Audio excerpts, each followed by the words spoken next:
Ghosts. An image after death.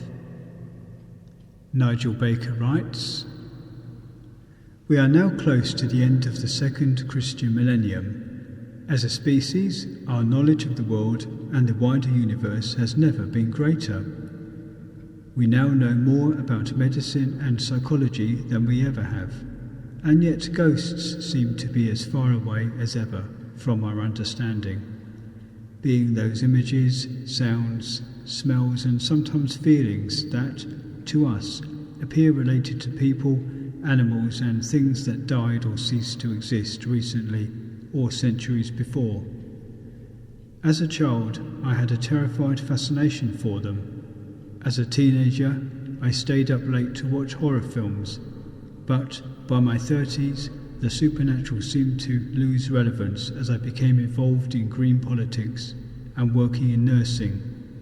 I saw people die on a fairly regular basis, and yet, why is it people like myself and many others experience things we cannot explain through mainstream rational thought?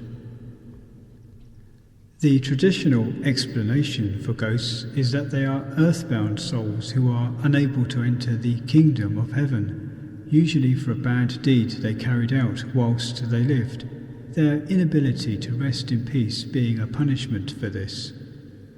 Whilst I am prepared to consider the existence of an astral body or an immortal soul, a funny thing strikes me about virtually all the ghosts I ever heard of. They all wore clothes. Immortal souls, yes, but immortal socks, shoes, no. Why are some folk punished by staying around when others are not? What of cosmic injustices? Does the Almighty have an appeals procedure? I'm sorry if all this sounds flippant, but it just shows the problems evolved if we start looking into this from a critical perspective. Many listening to the information will be thinking, skeptic. Not so. I justify my belief in ghosts on two levels. First of all, the amount of people who have seen or experienced them. Since the beginning of recorded history, human beings have described seeing ghosts and continue to do so to this day. Now, some have been mentally ill and many are attention seekers, but the sheer volume of sightings leads me to the conclusion that people who see ghosts must see something. But what? I also believe because I've experienced strange things myself. A few years ago, I was working in a Brighton nursing home on the night shift. It was a large Victorian building with a basement. Occasionally, I or other members of staff would have to attend to residents in the basement. This was simple enough during the day, but at night a feeling spread over me I can't explain. I felt as though I was being followed, and yet when I turned around to see who or what it was, nothing was there. It was almost as though they had hidden in another room or doorway every time I turned around. There was a modern storage facility nearby, and when you walked in, the feeling stopped completely. It was as if the presence did not feel a need to go there or did not belong in this more modern place.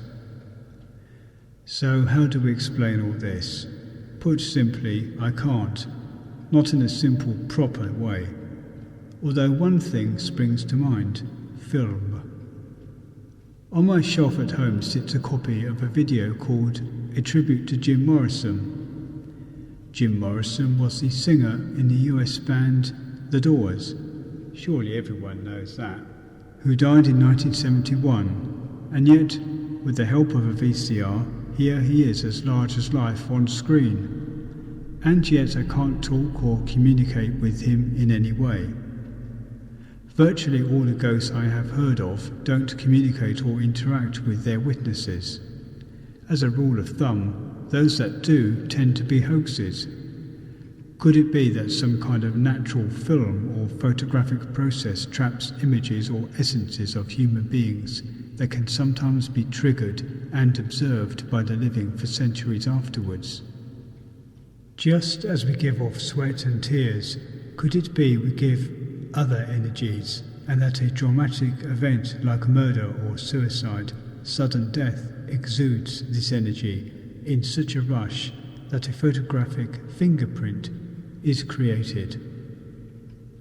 Perhaps one day we will know for sure, or perhaps our eerie fascination with what lies beyond our deathbed will always keep us nurturing a mystery which we do not wish to solve, lest the answer is one we can't accept.